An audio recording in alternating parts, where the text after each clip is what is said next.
And because they have very less resources with them, their soil management also remains very poor. And if the soil is not healthy, then naturally the crops will also not be healthy. And the crops is not going to be healthy, then our health is also going to affect. So everything begins with the soil. And then there is like a lack of like irrigation facilities in non-monsoon season.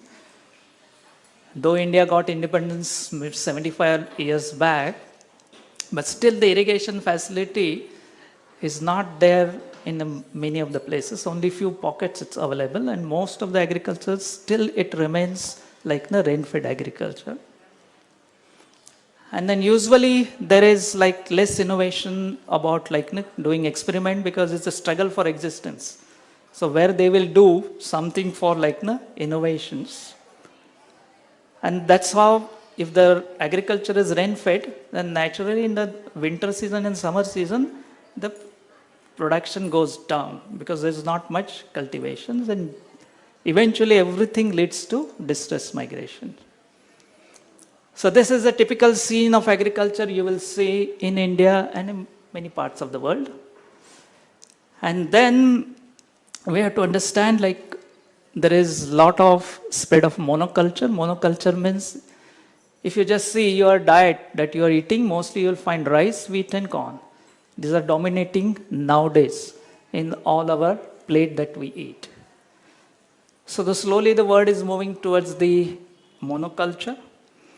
And there is like the whole, if you see the government policies all over the world, you will find that it's more of encouraging the industrial farming, chemical farming, rather than organic farming. And what has happened is, over the period of time, like it has destroyed our ecosystems, as well as food system. It is affecting the farmers, it is affecting the health of the city people also. Because I remember like many years back, like I always used to travel for the purpose of book distribution or other things. And we could just like stop nearby any river and then just take the water off from the river and drink it. But now that situation is not there. Those who have traveled in the rural areas, you will find you will not be confident enough to just take the water off the river and drink it. So we can see within say 3 decades of time, like how the situation has changed. At the same time, like previously, like about say 3-4 decades back, the cancer was like hardly we used to hear about cancer, like people getting affected. And nowadays you will see it is so much like so many people suffer from this kind of diseases, and plenty of other diseases have increased. Previously, we never saw like nursing homes in villages and all other areas. So that means like the health of the people is going down. So this is the thing. Then now we will see what is like the solution that we can offer. So here we are working in Govardhan Eco Village. And we are also greatly benefited by the YF organization, who was doing research work in this field for many years. And they are like our technical partners. And they started this Wadi program in 1981, which I will explain later. And then about Seed for Life, that is the indigenous conservation and promotion of these things. Then this multi-layer farming, farmers training, livestock development means the cows and government linkage. This is our program in nutshell. Now we will talk about this thing, that why we need to conserve the seeds. Because as you must have seen in some posters downstairs, that till 1970 India had over 110,000 varieties of rice. And once upon a time India had 2 lakhs varieties of rice only in India. Then you can think of the China and then other Southeast nations. So what happens is this biodiversity is such like every area as per agroclimatic zones. The different plants were suitable for that, and it could provide nutritious food locally to the people over there. And this was very much essential for all of us to understand, because what has happened is the people have most of the time focused on monoculture, means you have a one hybrid variety and it is grown for the thousands of acres, and it completely destroys the biodiversity. And then we have to see what is the intention of going back to the organic and biodiversity things. What is the philosophy and intention behind this is to make farmers totally independent. And if you go for chemical farming, then it's absolute dependence on corporations who will provide seeds, fertilizers, and other irrigation facilities. Because if you see ancient time, all the farmers were totally independent. They never had to depend on anything from outside. And an organic farming is absolutely like sustainable, it's ecological, very little inputs that are necessary, and it gives a very generous gains to the farmers and enormous profit to the farmers. Whereas if you see the chemical farming, it's non-sustainable. It has got adverse environmental impact. It requires large inputs like chemical fertilizers, then seeds, irrigational facilities. And you just get comparatively moderate gains in that. It's not that you get a bumper gains in this. And the large profits goes to especially to the seed companies and fertilizer companies. And that is why we have to understand that why agriculture exists to feed the people or to make money. This statement, all of us, we need to understand what is the purpose. Because now the food security is considered as not so important, but making money out of agriculture is becoming important. And that's why you see that all over the world there is so much of fertile land is there, and still people are dying out of hunger or are suffering from malnutrition.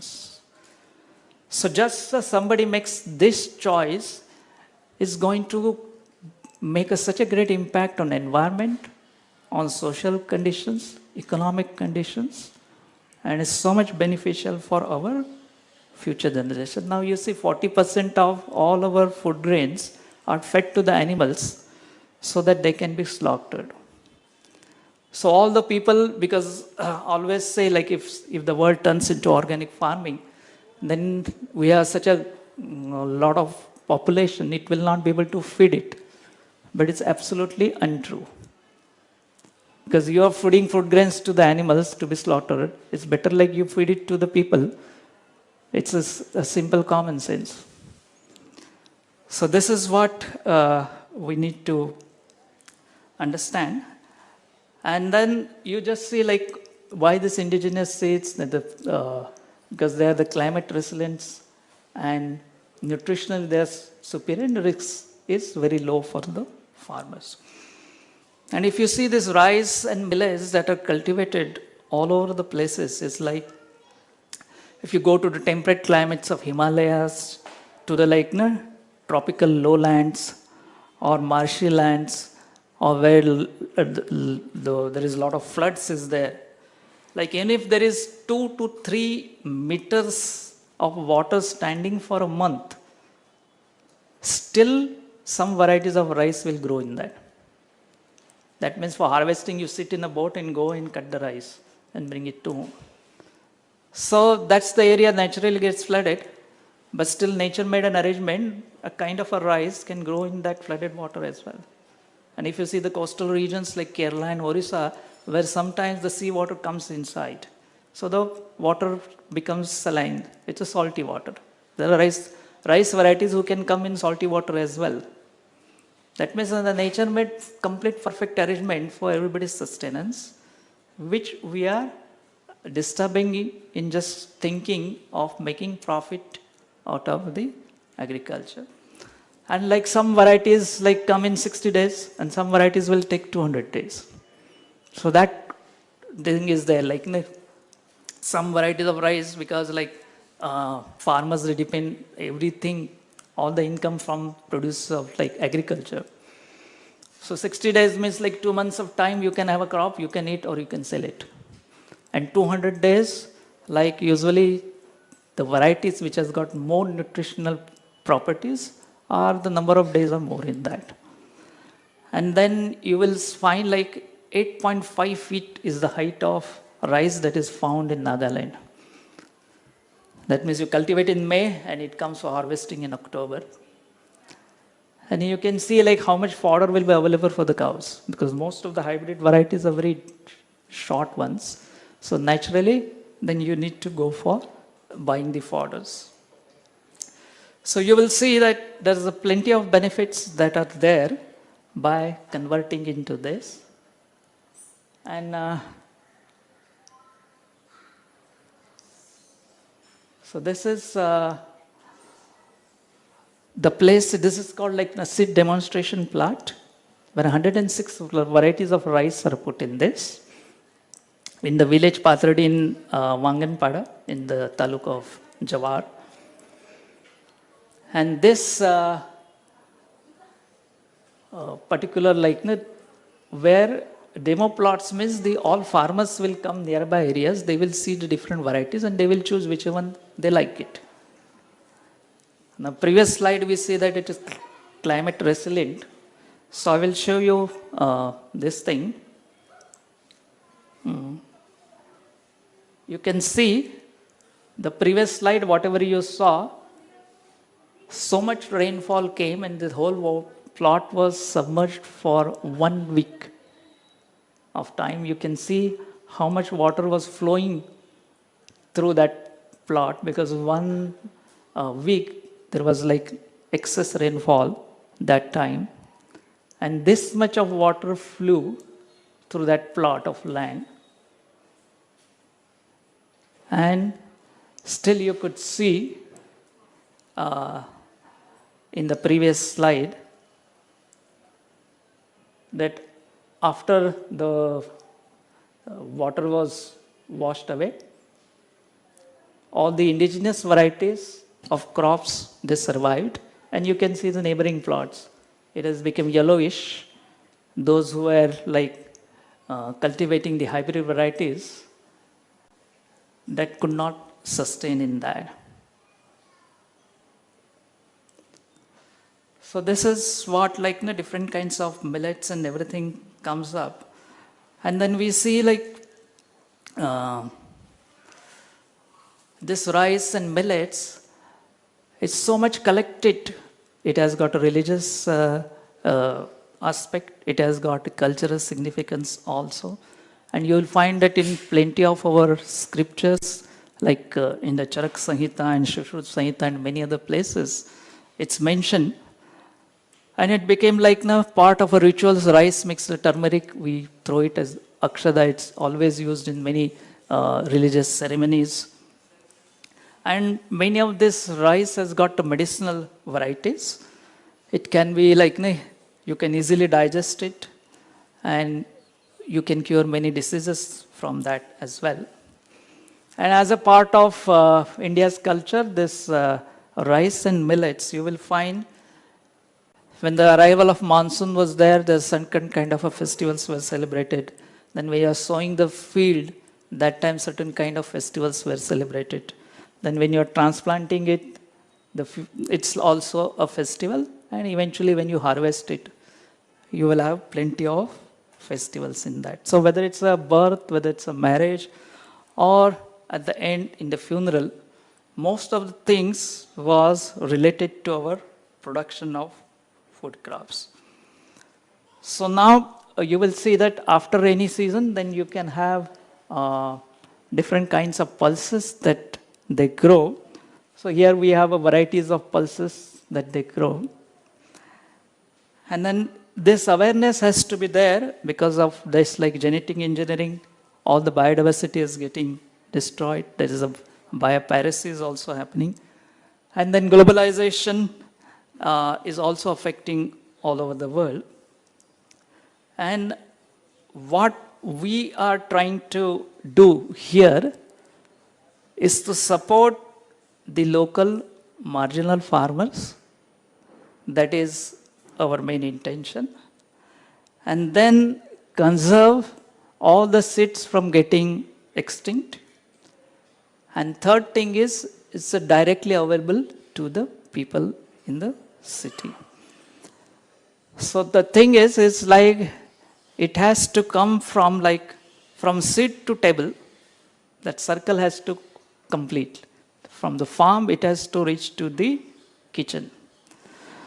This is very important because if the city people don't consume these different varieties of millets, different varieties of tubers, and different varieties of rice, then farmers will not grow it. So the great awareness has to come for the people who are staying in the cities, and then you should choose what kind of food you want to eat. Because all the time people are discussing about the yield per acre. But we should be thinking about nutrition per acre, and you should be thinking about nutrition per plate that we are eating it. The less variety, less nutrients will be there for us. More varieties, the more nutrients will be there. So this is a simple formula we should remember.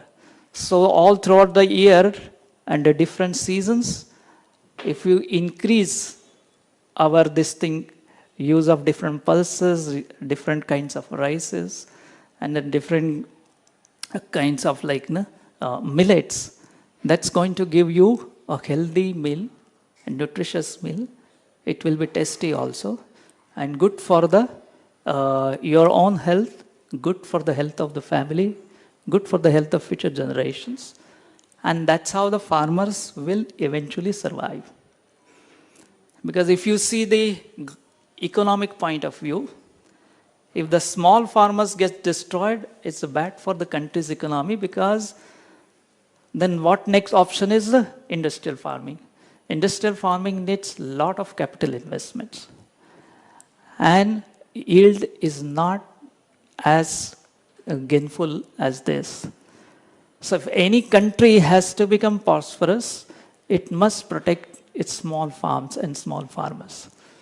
And that's how the country will also become prosperous, the environment also remain intact, and the people who are staying in the cities also will be happy. Because you see, so many people in India still depend on agriculture or agriculture related businesses.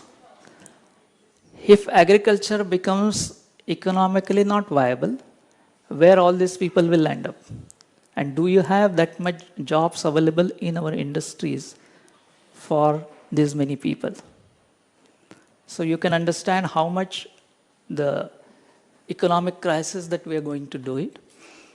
In the sense if you see US or European countries, hardly 2 to 3% of the population is doing farming now. And all government policies all over the world are going in that direction where it will be useful for industrial farming. But at our country in India, it's very difficult for us to go in that way, because we have such a huge population. And as all of you know, those who know the science and how the education fields is going on, technology is improving in the world today. Because of the industrial revolution, industry started, but it required manpower to operate the machines. But now you see, you don't need that much of manpower, because you can use so many softwares and reduce the number of workforce, and then so much of artificial intelligence as well as robotics, you will be able to operate so many things. So that means in the cities also the job opportunities are going to become less. So this is what we are doing it, and this is the help that we give it to the farmers. And this is, we conducted this kind of indigenous rice and millet festival in Govardhan Eco Village last year. And this kind of items were prepared over there. But then we saw like not many people come to the village, like come to all the way to the Govardhan Eco Village. So then we thought like, no, why not conduct it here? But here the thali will be little different because it has to suit to the city people. So there the things were different. And as far as the farmers are concerned, like as I explained, that what we are doing it is, one is Sit for Life, this one. And you want to, those who want to take photo, you can take. So what we are doing is the Sit for Life program, and that we have our next speaker is Sanjay Patil from Bayev. Now he is the person, like he made all these collections. Like sometimes he got just a 10 seed of one particular variety, and then he multiplied that for years together, and now that seed is available to us. So he traveled to very remote places and remote areas and collected those seeds. So to just collect or preserve one particular variety is not so easy. And especially you will find in a very deep tribal areas, only those people have preserved this indigenous seeds. And it takes years for you to build up this seed bank. And then another thing is, this is called a Wadi model. So you have a indigenous seeds. Because nowadays, whoever wants to do organic farming, their first question will be where the indigenous seeds are available. So our one program is to make that available. And the next program is how do you make the agriculture economically viable? For that purpose, you need to design your farmland. So in the Wadi model, you design your farmland into long-term, middle-term, and short terms. So you get income all throughout the year through different verticals. So in this, like we take the farmers for the village survey meetings, and then we take the farmers to the successful farmers' place, because farmer to farmer information exchange is very essential, because they can see your institution, you will be able to do it. But when they see the same farmer family, same number of people in the family, same type of land, water conditions, and geographical condition, topographical conditions, then they also gain the confidence. So that's how the Wadi exposure is there. Then we do the land survey, do the layout, and they do the plantations, and all kinds of trainings are given to them. And this is what the typical Wadi looks like, where you will find long-term is big trees of mangoes and cashews will be there.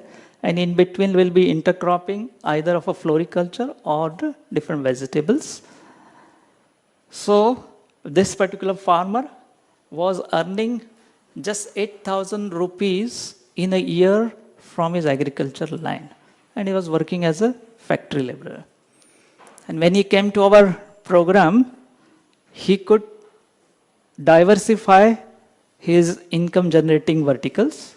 So we started cultivating rice, vegetables, fruit trees, floriculture, cereals, and vermicompost. So almost like he could earn over 2 lakhs rupees from his same piece of land, which he was earning previously just as 8,000 rupees.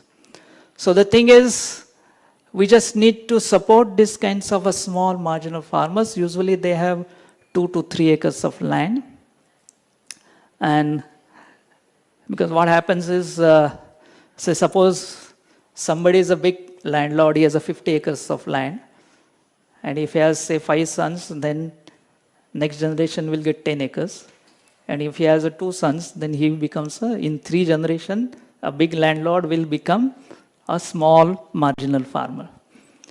So whatever land you have to cultivate in such a way that you can get good income, and you get a very good yield from that. So you need to have certain directions. So one is about the indigenous seeds that you have, and then diversify like this, cultivate, get into so many things, because there are still some farmers who practically grow everything what they need from off their land. Only thing they need to buy from outside is just a salt, because they can't grow salt in their own fields. Otherwise, all their needs can come in that. And I ask those farmers, like, what about the rainfall? Like, sometimes there will be heavy rainfall, sometimes there will be less rainfall. So what he says, gave a very simple technique. Because of this biodiversity, let's say ragi. So he says, I have so many varieties. So one will come in a less rainfall, one will come in the average rainfall, and one will come in heavy rainfall. So either rainfall will be less, medium, or more. So he says, I will never go. This thing, one variety will definitely come, and that's how I can survive all throughout the generations. So this is a little bit about the farmers and why we should do this and which way we should do it. And then one of our main intention is what we should be doing it in organic farming. So usually whatever produce that comes from the land will be like perishable produce, non-perishable produce, and value-added and processed food. So perishable will be fruits, vegetables, milks, and flowers that will come. Non-perishable means grains, pulses, and oilseeds will come. And then value-added and processed foods is like making different kinds of attas, milling items, milk products, and all other things. Now what happens is a farmer, because if he just depends on the first category, that perishable produce, he has to sell within particular time available. Otherwise, like his whole produce will become zero. And then sometimes you will find like you get tomatoes 3 rupees or 2 rupees kgs, or cabbage 2 rupees a kg. Then you can imagine how much the farmers will be getting for their hard work, which they did it for all throughout the seasons. So that's why the farmer has to come out from this just selling the perishable produce. So he need to diversify himself, some part for the perishable, some part for the non-perishable, and some part for the value-added process. And when he does that, he can survive. Because all of you are aware, you are reading newspaper, you know how many farmers are committing suicide. Then you also know how much land is getting converted into non-agricultural land. And daily, so many number of farmers leave agriculture in India as well as all over the world. So this is the pathetic situation, and all of us in cities at least need like 3 times a day good food to eat, right? So the farmer has to survive properly, because if they don't survive properly, how you will get the proper produce in the market? So that's why you will find like in our exhibition downstairs, you will find all the informations, you will find grains and some value-added products also, because farmers, when they do this value-added products, then they will be benefited. And now those people who are staying in the cities also need quick things like kind of a ready mix, all those things available, so that for they also have a less time. So that will becomes like the very good win-win situation for the farmers.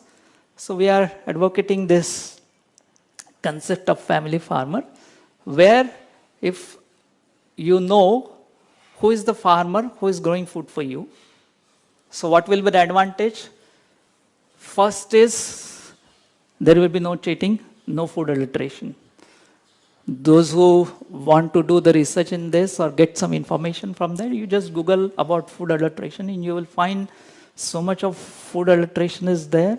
At the same time, synthetic food is also there. Synthetic milk is available, mawa, paneer, as well as chilies, turmeric, and so many things are available, which are artificial, means not just adulterated, but it's totally different.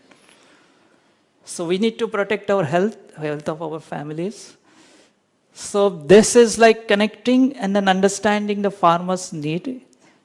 If you say the 1970 and 2022, if you see the government people, what they were earning salary in 1970 and at present, so many times it has increased. But if you see the farmer's income has not increased. So then how the farmers will ever survive? Unless like we take one step, understand their needs. They also have their families, they also want their children to be educated. And they, like we get so many allowances in the staying in the city, house rent allowance we get, and then if you are in some military and others, then for clothing also, like cleaning your clothes also, you get certain kinds of allowances. But the farmers practically get nothing from all these things. So first is we also benefit by getting a pure, unaltered, non-toxic food. At the same time, the farmers also understand your needs, and then he will be happy to preserve so many different kinds of varieties, and then eventually we will also benefit. So in nutshell, like why we have this so many varieties of ragis, so many varieties of rice and different kinds of pulses, because each one will give us a different kinds of nutrients, and eventually it will help for us to improve our health. One of the government person was explaining to me that if you see how India faced the corona and what was the system in the West. So compare with the certain countries in the West, India, we didn't have that much of facilities. But still, impact on us was less because we have a lot of forest and we have got a lot of medicinal herbs. And that acted as a support for the whatever medicines that were given. And I asked, I went to Jawar and Mokhada area, which is like hilly regions, and you will find very poor farmers staying over there. And that, especially after second wave of corona, many people were affected. So we asked him that, did you ever get corona? So, and then I asked him what the symptoms you got. So that means I could understand that corona wave also came here and they were also affected. Then I asked what diet you took. So then they just said like we have this jawar, and when we got the fever and cold and cough, we just made some, added some water, cooked it, added some buttermilk, and that's why we took it. Some people who had money, they went to government hospitals, but others, they just survived with whatever herbs, goodwill and other things was available with them, and with this kinds of millets, and they could recover from the disease. So we have a choice. So we can say we are the custodians of this. We are the farmers are custodians of this kinds of indigenous varieties, and all of you mothers, you are also custodian of different recipes, which you will hand over to your future generations, and keep this intact, the different kinds of seeds which farmers will produce it, and if you all consume it, prepare a different kinds of delicious dishes out of it, and then you can be a custodian of this rich tradition which you can hand over to your next generation. Thank you so much for your patient listening. I think we will take question answers after our next speaker speaks. Then it will be better because then you will have some overall picture of the whole thing, and then we'll have enough time for questions and answers.